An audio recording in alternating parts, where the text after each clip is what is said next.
ಆದ್ರೆ ಅವ್ರು ಹೆಂಗೆ ಬದುಕ್ತಾರೆ ಅಂದ್ರೆ ಯಾವ್ದನ್ನ ಆದರ್ಶವಾಗಿ ತಗೋತಾರೆ ಅಂದ್ರೆ ನಾನು ಮಾತಾಡೋದಕ್ಕಿಂತ ನಾನು ಹೇಗ್ ಬದುಕ್ತಾ ಇದ್ದೀನಿ ಅದನ್ನ ನೋಡಿ ಅವರು ಕಲಿಯೋದು. ಯಾಕಂದ್ರೆ ನಾನು ಒಂದು ಮಾತಾಡ್ಬೋದು, ಆದ್ರೆ ನಾನು ಬದುಕೋ ರೀತಿ ಬೇರೆ ಇರ್ಬೋದು. ನಾನು ನಿಮ್ಗೆ ಒಳ್ಳೊಳ್ಳೆ ಮಾತುಗಳನ್ನು ಹೇಳ್ಬೋದು, ಆದ್ರೆ ನನ್ನ ವೈಯಕ್ತಿಕ ಬದುಕಿನಲ್ಲಿ ನಾನು ಬದುಕೋ ರೀತಿ ಬೇರೆ ಇರ್ಬೋದು. ಹಾಗಾಗಿ ನಾನು ಎಷ್ಟೇ ಒಳ್ಳೆಯವನಾಗಿದ್ರು, ಎಷ್ಟೇ ಒಳ್ಳೆ ಮಾತುಗಳನ್ನು ಮಾತಾಡಿದ್ರು ಕೂಡ ನಾನು ಬದುಕುವ ರೀತಿ ಸರಿ ಇಲ್ಲ ಅಂದ್ರೆ ನೀವು ನನ್ನ ಒಪ್ಪೋದಕ್ಕೆ ಸರಿ ಇಲ್ಲ, ಅಥವಾ ನಾನು ಹೇಳಿದ್ದ ನೀವು ಒಪ್ಪೋದಿಲ್ಲ. ಅದಕ್ಕೆ ಬುದ್ಧ ಹೇಳ್ತಾರೆ, ನೀವೇನು ಮಾತಾಡ್ತಿರೋ ಹಾಗೆ ಬದುಕ್ರಿ, ಅಥವಾ ನೀವು ಹೆಂಗ್ ಬದುಕ್ತಾ ಇದ್ರು ಅದನ್ನ ಮಾತಾಡಿ. ಮತ್ತೆ ಈ ಭಾರತ ದೇಶದಲ್ಲಿ ಜಾತಿ, ಹಾಗೆ ಹೆಣ್ಣು ಗಂಡು, ಶ್ರೀಮಂತರು ಬಡವರು, ಇದೆಲ್ಲ ವ್ಯತ್ಯಾಸಗಳಿದ್ವು. ಜಾತಿ ಆಧಾರದ ಮೇಲೆ ಮನುಷ್ಯನಿಗೆ ಗೌರವ ಮತ್ತು ಅಗೌರವ. ನೀನು ಗಂಡಸಾಗಿದ್ರೆ ಗೌರವ, ಹೆಣ್ಣಾಗಿದ್ರೆ ಗೌರವ ಇಲ್ಲ. ಯಾಕಂದ್ರೆ ಹೆಣ್ಣಂದ್ರೆ ಬರೀ 4 ಗೋಡೆಗಳ ಮಧ್ಯೆ ಇರಬೇಕು, ನಿನ್ನ ಮನುಷ್ಯಲೇ ಅಲ್ಲ ಅನ್ನುವಂತ ಕಾಲ ಅದು, ಬುದ್ಧನ ಬದುಕಂತ ಕಾಲ. 2600 ವರ್ಷಗಳ ಹಿಂದೆ ಸಮಾಜ ಹೇಗಿರ್ಬೇಕು ನೆನ್ಸ್ಕೊಳ್ಳಿ. ಇವತ್ತೇ ಹೆಂಗಿದೆ ಸಮಾಜ ನೆನ್ಸ್ಕೊಳ್ಳಿ. ಇವತ್ತೇ ಹಿಂಗಿರ್ಬೇಕಾದ್ರೆ 2,500 ವರ್ಷಗಳ ಹಿಂದೆ ಸಮಾಜ ಹೇಗಿರ್ಬೇಕಿತ್ತು. ಅಂತ ಕಾಲಘಟ್ಟದಲ್ಲಿ ಬುದ್ಧ, ನೀವು ಸೃಷ್ಟಿ ಮಾಡಿಕೊಂಡಿರುವಂತ ಈ ಜಾತಿ, ಈ ಧರ್ಮ, ಮತ್ತೆ ಹೆಣ್ಣು ಗಂಡು ಅನ್ನುವ ಭೇದ, ಇದೆಲ್ಲವೂ ಕೂಡ ನೀನು ಸೃಷ್ಟಿ ಮಾಡಿಕೊಂಡಿರ್ತಕ್ಕಂಥದ್ದು, ಮತ್ತು ಇದು ಮಾನವನ ಅಭಿವೃದ್ಧಿಗೆ ಪೂರಕವಾಗಿದ್ದಲ್ಲ, ಸಮಾಜದ ಅಭಿವೃದ್ಧಿಗೆ ಪೂರಕವಾಗಿದ್ದಲ್ಲ. ಇದು ಮನುಷ್ಯ ಮತ್ತು ಸಮಾಜಕ್ಕೆ ಮಾರಕವಾಗಿರುವಂಥದ್ದು. ನೀನು ಮತ್ತು ನಿನ್ನ ಸಮಾಜ ಬೆಳಿಬೇಕು, ಉದ್ಧಾರ ಆಗ್ಬೇಕಂದ್ರೆ ನೀನು ಎಲ್ಲಾ ಮನುಷ್ಯರನ್ನು ಸಮಾನವಾಗಿ ಕಾಣಬೇಕು ಅಂತ ಈ ಭಾರತ ದೇಶದಲ್ಲಿ ಮೊಟ್ಟ ಮೊದಲನೇದಾಗಿ ಹೇಳಿದಂತವ್ರೆ ಬುದ್ಧ. ಮತ್ತೆ ಒಬ್ಬ ಸಿದ್ಧಾರ್ಥನಾಗಿದ್ದಂತ ಬುದ್ಧ, ಒಬ್ಬ ಸಿದ್ಧಾರ್ಥ, ಆತನ ಮೂಲ ಹೆಸರು ಸಿದ್ಧಾರ್ಥ. ಆ ಸಿದ್ಧಾರ್ಥ ಹೇಗೆ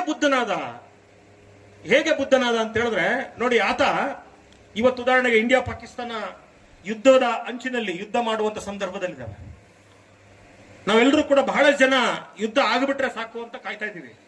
ಆದ್ರೆ ಯುದ್ಧ ಆದ ನಂತರ ಏನಾಗುತ್ತೆ ಅನ್ನೋದು ನಮಗೆ ಗೊತ್ತಿಲ್ಲ, ಯಾಕಂದ್ರೆ ನಮ್ಗೆ ಅನುಭವ ಇಲ್ಲ. ಎಷ್ಟು ಇಟ್ಕೋಬೇಕು ಅನಗತ್ಯ, ಅದಕ್ಕಿಂತ ಜಾಸ್ತಿ ನಾವು ತಲೆಯಲ್ಲಿ ಇಟ್ಕೊಳ್ಳೋದು ಅಂದ್ರೆ ಅನಗತ್ಯವಾಗಿರುವಂತದನ್ನ. ಅಯ್ಯೋ ಹಿಂಗ್ ಅಂದ್ಬಿಟ್ನಲ್ಲ, ಅವ್ರು ಹಿಂಗ್ ಮಾತಾಡ್ಕೋತಾರಲ್ಲ, ಇದನ್ನೇ ಯೋಚನೆ ಮಾಡ್ತಾ ಇರ್ತೀವಿ ಹೊರತು ನಾವು ಮುಂದೆ ಹೋಗೋದ್ರ ಬಗ್ಗೆ ಮಾತಾಡೋದೇ ಇಲ್ಲ.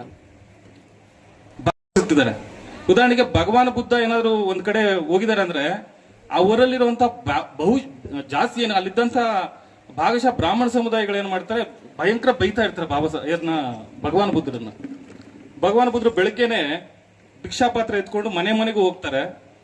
ಮನೆಗೂ ಹೋದಾಗ ಒಂದು ಬ್ರಾಹ್ಮಣರ ಒಂದು ಮನೆ ಹತ್ರ ಹೋದಾಗ ಆ ಬ್ರಾಹ್ಮಣ ಹೊರಗೆ ಬಂದ್ಬಿಟ್ಟು ಬಾಯಿ ಬಂದಂಗೆ ಬೈತಾ, ನೀನೊಬ್ಬ ರಾಜನಾಗಿ ಇಲ್ಲಿರೋರ್ನೆಲ್ಲರನ್ನು ಹಾಳು ಮಾಡಕ್ಕೆ ಬಂದಿದ್ಯಾ, ನೀನು ರಾಜನಾಗಿದ್ದವನು, ನೀನ್ ಸನ್ಯಾಸಿ ಆಗೋದಲ್ದಿರಾ ನೀನ್ ಇವ್ರನ್ನೆಲ್ಲರನ್ನು ಬಿಕ್ಕುಗಳಾಗಿ ಮಾಡಿದ್ಯಾ, ನೀನೆಲ್ಲ ಸಮಾಜ ನಾಶ ಮಾಡಕ್ಕೆ ಹುಟ್ಟಿದ್ಯಾ, ನೀವು ಬ್ರಾಹ್ಮಣ ಧರ್ಮನ ಇಲ್ಲ ಅಂತ ಹೇಳ್ತೀಯ ನೀನು ಅಂತ ಹೇಳ್ಬಿಟ್ಟು ಏನೇನು ಬೇಕೋ ಅವ್ರ ಬಾಯಿಗೆ ಬಂದಂಗೆಲ್ಲ ಬೈತಾರೆ. ಬುದ್ಧ ಏನೂ ಮಾತಾಡಲ್ಲ, ಒಂದು ಮಾತು ಕೂಡ ಏನೂ ಮಾತಾಡಲ್ಲ. ಆಮೇಲೆ ಅವ್ನ ಬಾಯಿಗೆ ಬಂದಷ್ಟೆಲ್ಲ ಬೈದ್ಬಿಟ್ಟು ಸುಮ್ಮನೆ ಆಗ್ಬಿಡ್ತಾರೆ. ಆವಾಗ ಬುದ್ಧ ಅವ್ರಿಗೆ ಒಂದೇ ಒಂದು, ಸರಿ ನೀವು ಇಷ್ಟೊತ್ತು ಬೈದ್ರಿ, ನಾನು ಒಂದೇ ಒಂದು ಸಣ್ಣ ಪ್ರಶ್ನೆ ಕೇಳ್ತೀನಿ, ಇವ್ನು ಉತ್ತರ ಕೊಡ್ತೀರಾ ಅಂತಾರೆ. ಸರಿ ಆಯ್ತು ಕೇಳು ಅಂತಾರೆ.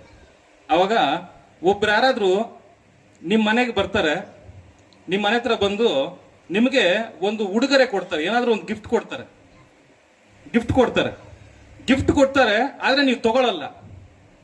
ಏನೋ ಗಿಫ್ಟ್ ಕೊಡ್ತಾರೆ, ಆದ್ರೆ ನೀವು ಗಿಫ್ಟ್ ತಗೊಳ್ಳಲ್ಲ. ಯಾರ ಹತ್ರ ಇರ್ತದೆ ಅಂದ್ರೆ ಪ್ರೇಮದ ಒಂದು ಉಡುಗೊರೆ ಕೊಡ್ತಾರೆ, ಆದ್ರೆ ನೀವು ಆ ಉಡುಗೊರೆನ ಸ್ವೀಕಾರ ಮಾಡಿಲ್ಲ ಅಂದ್ರೆ ಅದು ಯಾರ ಹತ್ರ ಇರ್ತದೆ? ಯಾರು ತಗೊಂಬಂದಿರ್ತಾರೆ ಅವ್ರ ಹತ್ರ ಇರ್ತದಲ್ವಾ? ಇವಾಗ ನೀವು ಅದೇ ಮಾಡ್ತಾ ಇದ್ದೀರಾ. ಏನಂದ್ರೆ ನೀವು ನನ್ನ ಬೈದ್ರಲ್ಲ, ನೀವೆಲ್ಲ ಬೈದು ಏನೇನು ಬೈದ್ರೋ ಆ ಗಿಫ್ಟ್ನೆಲ್ಲ ನಾನು ತಗೊಂಡ್ಲೇ ಇಲ್ಲ, ನಾನು ಆ ಗಿಫ್ಟ್ನೇ ತಗೊಂಡ್ಲಿಲ್ಲ. ಇವಾಗ ಯಾರ ಹತ್ರ ಇದೆ? ಅದು ನಿಮ್ಮ ಹತ್ರನೇ ಇದೆ ಸ್ವಾಮಿ. ಅಂದ್ರೆ ನೀವು ಏನು ನನಗೆ ಬೈಕ್ ಹೋದ್ರಲ್ಲ ಅವೆಲ್ಲನೂ ಅಷ್ಟೇ ನಾನು ಸ್ವೀಕಾರ ಮಾಡಿಲ್ಲ, ಹಾಗಾಗಿ ಅದೆಲ್ಲಿದೆ? ನಿಮ್ಮ ಹತ್ರನೇ ಇದೆ, ಜೋಪಾನವಾಗಿ ಇಟ್ಕೊಳ್ಳಿ ಅಂತ ಹೇಳ್ತಾರೆ. ಅಂದ್ರೆ ನಾವು ಒಬ್ಬ ಮನುಷ್ಯ ಹೋಗ್ತಾ ಇರ್ತಾರೆ, ಆ ಸಮಸ್ಯೆಗಳಿಗೆ ಅವರು ಪರಿಹಾರವನ್ನ ಸೂಚಿಸ್ತಾ ಇರ್ತಾರೆ ಭಗವಾನ್ ಬುದ್ಧರು. ಅಂತ ಒಂದು ಸಂದರ್ಭದಲ್ಲಿ ಒಬ್ಬ ಮಹಿಳೆ ತನ್ನ ಮಗು ಸತ್ತೋಗಿರುತ್ತೆ, ಅಳ್ಕೊಂಡು ಕುಂತಿರ್ತಾಳೆ. ಆಗ ಯಾರೋ ಒಬ್ರು ಹೇಳ್ತಾರೆ, ಬುದ್ಧನ ಬಳಿ ಹೋಗಮ್ಮ, ನಿನಗೆ ಸಮಸ್ಯೆ ಪರಿಹಾರ ಆಗ್ತದೆ, ನಿಮ್ಮ ಮಗನ ಬದುಕಿಸ್ಕೊಡ್ತಾರೆ ಅಂತ. ಆಗ ಅಮ್ಮ ಬಂದು ಭಗವಾನ್ ಬುದ್ಧರ ಹತ್ರ, ಸ್ವಾಮಿ ನನ್ನ ಮಗು ಸತ್ತೋಗಿದೆ, ಮಗನನ್ನು ಉಳಿಸ್ಕೊಡಿ ಅಂತ ಬೇಡ್ಕೊಳ್ತಾಳೆ. ಆಗ ಅವರು ಸ್ವಲ್ಪ ಹೊತ್ತು ಅವರ ಹೇಳಿದ್ದನ್ನ ಕೇಳಿ, ಏನ್ ಪರಿಹಾರ ಕೊಡ್ಬೇಕಾಗುತ್ತೆ, ಸತ್ತಿರ್ತಕ್ಕಂಥ ಮಗುನ ಉಳಿಸ್ಕೊಳಕ್ ಸಾಧ್ಯನೇ ಇಲ್ಲ ಅಂತ ಬುದ್ಧರಿಗೆ ಗೊತ್ತು. ಆದ್ರೆ ಅಮ್ಮನಿಗೆ ಮಗು ಮೇಲೆ ತುಂಬಾ ಪ್ರೀತಿ ಮಮತೆ ಇರುತ್ತೆ. ಏನಾದ್ರೂ ಮಾಡಿ ಬದುಸ್ಕೊಡಿ ಅಂತ ಕೇಳ್ಕೊಳ್ತಾ ಇರ್ತಾರೆ. ಅಂತ ಸಂದರ್ಭದಲ್ಲಿ ಅವರು ಒಂದು ಮಾತನ್ನ ಅವ್ರಿಗೆ ಹೇಳ್ತಾರೆ, ಇನ್ನ ಸತ್ತಿರೋ ಮಗನ್ನ ಬದುಸ್ಕೊಡಕ್ ಆಗಲ್ಲ ಅಂತ ಹೇಳಿದ್ರೆ ನೀವು ಗುರುಗಳೇ ಅಲ್ಲ, ಎಲ್ರಿಗೂ ಸಮಸ್ಯೆ ಬಗೆಹರಿಸಿದ್ರೆ ನನ್ನ ಸಮಸ್ಯೆ ಬಗೆಹರಿಸಿಲ್ಲ ಅಂತ ಹೇಳ್ಬಿಟ್ಟು ನೊಂದ್ಕೊಂತಾಳೆ ಅಂತ ಅವ್ರು ಯೋಚನೆ ಮಾಡಿ ಅಮ್ಮನಿಗೊಂದು ಮಾತನ್ನ ಹೇಳ್ತಾರೆ ಭಗವಾನ್ ಬುದ್ಧರು. ನೋಡಮ್ಮ, ನಿಮ್ಮ ಮಗುವನ್ನ ನಾನು ಉಳಿಸ್ಕೊಡ್ತೇನೆ, ನೀನೊಂದು ಕೆಲಸ ಮಾಡಬೇಕು ಅಂತ ಹೇಳಿದಾಗ ಏನ್ ಕೆಲಸ ಮಾಡ್ಬೇಕು ಹೇಳಿ, ಮಾಡ್ತೀನಿ ಅಂತ ಅಮ್ಮ ಹೇಳ್ತಾಳೆ. ಆ ಸಂದರ್ಭದಲ್ಲಿ ನೀನು ಸಾವಿಲ್ಲದ ಮನೆಯಲ್ಲಿ ಒಂದು ಸಾಸಿವೆ ಕಾಳನ್ನ ತಕೊಂಡ್ ಬಾ. ಗಳಿದಾವೆ ಮತ್ತೆ ಅಷ್ಟಾಂಗ ಮಾರ್ಗಗಳಿದಾವೆ, ಅವನ್ನೆಲ್ಲ ನಾವು ಪಾಲಿಸಿದ್ರೆ ನಮ್ಮಲ್ಲಿ ಶಾಂತಿ ಉಳಿಯುತ್ತೆ, ನಮ್ಮ ಮನೆಯಲ್ಲಿ ಶಾಂತಿ ಕರುಣೆ ಉಳಿಯುತ್ತೆ, ನಾವು ಒಬ್ಬ ಸಮಾಜದಲ್ಲಿ ಉತ್ತಮ ವ್ಯಕ್ತಿಗಳಾಗಿ ಬದುಕಲಿಕ್ಕೆ ಸಾಧ್ಯ ಆಗುತ್ತೆ ಅಂತ ಹೇಳ್ತಾ ಬರ್ತಾ ಇರ್ತಾರೆ. ಬೇಟೆಗಾರನು ಒಂದು ಪಕ್ಷಿಯನ್ನ ಹೊಡಿತಾನೆ. ಆಗ ಹೋಗಿ ಬುದ್ಧ ಅವರು ಆ ಪಕ್ಷಿಯನ್ನ ಎತ್ಕೊಂತಾನೆ. ಆ ಬೇಟೆಗಾರ ಬಂದು ನಂದು ಪಕ್ಷಿ ನಾನು ಹೊಡೆದಿರೋದು ಅಂತ ಅವನು ಹೇಳ್ತಾನೆ.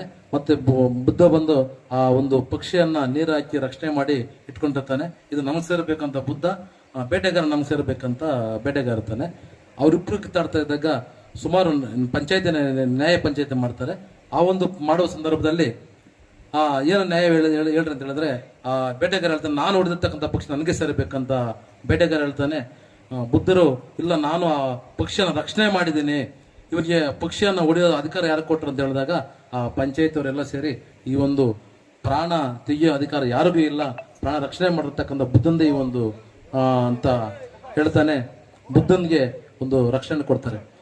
ಗಂಜಗುಂಟೆ ಪಂಚಾಯತಿ ವ್ಯಾಪ್ತಿಯಲ್ಲಿ ಒಂದು ಕಾರ್ಯಕ್ರಮ ಮಾಡ್ಬೇಕಂತ ಹೇಳ್ಬಿಟ್ಟು ನಿರ್ಣಯ ಮಾಡಿ ಇವತ್ತು ಕಾರ್ಯಕ್ರಮವನ್ನು ಮಾಡಿದ್ದೀವಿ. ಈ ಕಾರ್ಯಕ್ರಮದಲ್ಲಿ ಅಧ್ಯಕ್ಷರ ಭಾಷಣವನ್ನು ಮಾಡಿದಂತ